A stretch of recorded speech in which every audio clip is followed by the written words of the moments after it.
जय Hind. I welcome you all in this new video. स्वागत है आप सभी का इस नए क्लास में और वापस से हमारा ये ईडीएम का नया क्लास रहेगा। पिछली वीडियो में हम लोगों ने 5 ईडीएम्स को देखा था, ठीक है। आज हम लोग फिर से 5 नए ईडीएम्स को डिस्कस करने वाले हैं इस वीडियो में। तो आज का हमारा पहला ईडीएम है under the weather.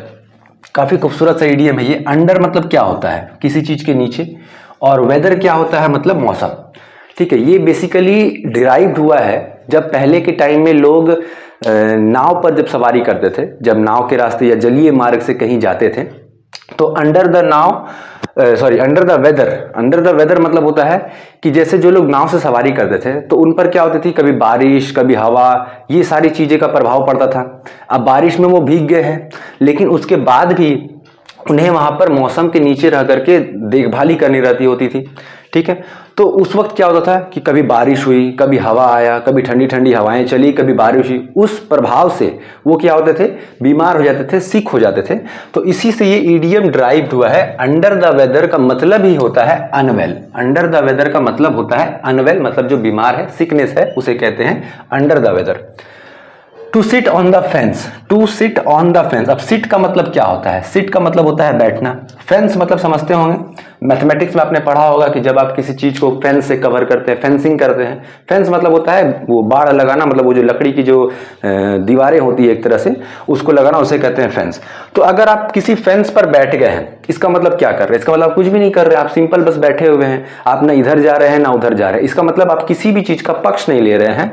To be undecided, इसका मतलब होता है टू बी अनडिसाइडेड, मतलब किसी का पक्ष नहीं लेना, निष्पक्ष भाव से। To sit on the fence मतलब ना इधर ना उधर, to sit on the fence. Once in a blue moon, ये काफी खूबसूरत और मेरा फेवरेट इडियम है, once in a blue moon. अब ये once in a blue moon का मतलब क्या होता है? देखिए, जो महीने होते हैं हिंदू कैलेंडर विक्रमी संवत के अनुसार जो कैलेंडर होता है हमारा, ठीक है, महीने में 30 दिन, ठीक है, बेसिकली 30 दिन हम लोग लेके चलते हैं, 30 या 31 होते हैं। 30 दिन में जो 15 दिन होता है वो होता है कृष्ण पक्ष का, और 15वां दिन जो होता है वो होता है अमावस्या का, और अगले जो 15 दिन होते हैं वो होता है शुक्ल पक्ष का, और अगले वो जो 15वां दिन, नेक्स्ट जो 15वां दिन होता है वो होता है पूर्णिमा, ठीक है। तो जो 15 दिन जो होते हैं शुक्ल पक्ष के, और उसके बाद जो होता है जो पूर्णिमा होता है, तो कई बार ऐसा होता है कि चांद जब छोटा होते आता है, कृष्ण पक्ष में छोटा होते होते तो बिल्कुल डार्क हो जाता है, तो अमावस्या हो गया। फिर उसका जो है रोशनी बढ़ते बढ़ते बढ़ते बढ़ते बढ़ते बढ़ते जब पूरा रोशनी हो जाता है तो उसे हम पूर्णिमा कहते हैं, ठीक है। तो एक बार ऐसा होता है जब वो चांद की रोशनी इतनी बढ़ती है कि वो जो है पूरा ब्लू दिखता है। अभी जैसे हाल में ही ग्रहण लगा था तो चांद पूरा लाल हो गया था, है ना। तो उसी तरह से चांद की रोशनी जब बढ़ते बढ़ते वो बिल्कुल ब्लू रंग की हो जाती है, तो उसे हम कहते हैं once in a blue moon. तो मतलब इसका ये है, once in a blue moon का मतलब ये है कि एक महीने में एक अमावस्या और एक पूर्णिमा। क्या कभी ऐसा होगा कि एक ही महीने में 2 पूर्णिमा हो जाए? बिल्कुल हाँ, ऐसा हो सकता है। और जब भी ऐसा होगा तो हम उसे कहेंगे once in a blue moon, मतलब कि रेयरली, मतलब ऐसी कोई घटना जो बिल्कुल रेयरली होती है, ठीक है। इसका मतलब क्या है? ईडीएम का मतलब ये नहीं कि आप सिर्फ चांद के साथ या पूर्णिमा के साथ या अमावस्या के साथ लगाओगे। ऐसी कोई घटना जो रेयरली होती है उसके लिए आप इस ईडीएम का यूज करोगे, once in a blue moon, मतलब जो बहुत मुश्किल से होता है, जैसे एक ही महीने में 2 पूर्णिमा होना, वो रेयरली है, ठीक है। खैर, ईडीएम से मुझे आपको रिलेट कराना था इसलिए मैंने बता दिया। हिंदू कैलेंडर के विक्रमी संवत के अनुसार मैंने उसके थ्रू आपको समझाने की कोशिश की है। तो once in a blue moon का मतलब होता है रेयरली। नेक्स्ट आते हैं थ्रू थिक एंड थिन। अब थिक एंड थिन का मतलब क्या होता है? थिक मतलब क्या होता है? कोई चीज जो बहुत घना है तो उसे हम थिक कहते हैं। थिन मतलब क्या? जो पतला है। अब इसे ऐसे समझिए, पुराने टाइम में ऐसी सड़कें नहीं थी, एनएच हाईवे ये सारी चीजें नहीं थी। जब भी लोगों को कहीं दूर दराज जाना पड़ता था तो जंगलों के रास्ते होकर जाना पड़ता था। जंगल कैसे होते थे? घने होते थे। रास्ते कैसे होते थे? पतले होते थे, ठीक है। तो उस घने जंगल और पतले रास्तों के बीच में भी अगर कोई आपके साथ है, ठीक है, उसे कहते हैं थ्रू डिफिकल्ट टाइम्स, मतलब थ्रू थिक एंड थिन, मतलब कोई ऐसे चीज जो आपने कठिन परिस्थितियों से होके गुजारा है या खुद को उससे पार किया है, उसे कहते हैं थ्रू डिफिकल्ट टाइम्स, ठीक है। उसका ईडीएम क्या है? थ्रू थिक एंड थिन, मतलब हो गया through difficult times.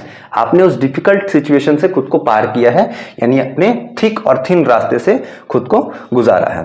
Next, like chalk and चीज। चॉक एंड चीज। अब चॉक एंड चीज दोनों क्या है? ध्यान से समझिएगा।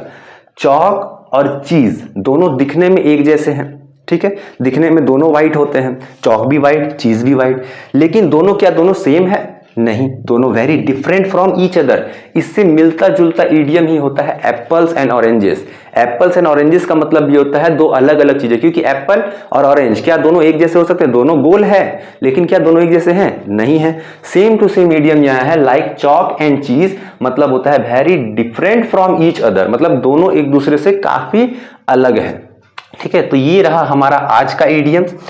ऐसे ही इडियम्स के लिए वीडियो में बने रहें और आपको नए नए कंटेंट आपको रेगुलर बेसिस, मैं कोशिश करूंगा कि आपको रेगुलर बेसिस पे मिलता रहे। हालांकि टाइम अब उतना मिलता नहीं है, तो उसके लिए मैं आपसे पहले से ही क्षमा प्रार्थी हूं, लेकिन कोशिश मेरी पूरी रहेगी कि आपको ये सारी चीजें कंटिन्यूसली प्रोवाइड करा सकूं। ठीक है, और मैथ्स के क्लासेस, जैसे मैंने कहा था कि मैथ्स के क्लासेस भी आने वाले हैं, तो बहुत जल्द यूट्यूब पर ही मैथ का क्लास मैं स्टार्ट करने वाला हूँ। इंग्लिश फाउंडेशन क्लास अब स्टार्ट होने वाला है, रजिस्ट्रेशन ऑलमोस्ट हो चुका है। ठीक है, और आपसे अब मिलेंगे नेक्स्ट वीडियो में। See you in the next video. Thank you very much. जय हिंद।